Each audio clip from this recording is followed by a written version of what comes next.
Para alim, para ulama ingkang rinten lan dalu sinandhing kitab suci Wahyuning Ilahi pinangka panuntun kiblating panembah ingkang satuhu luhuring budi linangkung baraya ageng kadampisan sutresna ingkang kalinggo murdaning akrami. Para kadang murda muda ingkang bagya mulya saha sagung para lenggah kakung semawana putri ingkang pantes sinudarsana.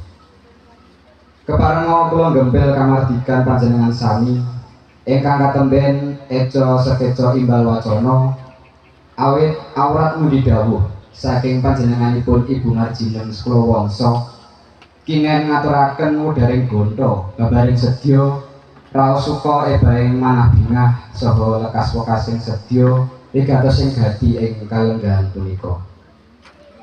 Boten kasupen kula nyuwun pangapunten dumateng panjenengan sami karana kula kumawantun ngadeg wonten ngarsa panjenengan sami boten ateges kula ngilangi trapsila subasita saha unggah-ungguh ananging swasana kula ingkang kedah mekaten.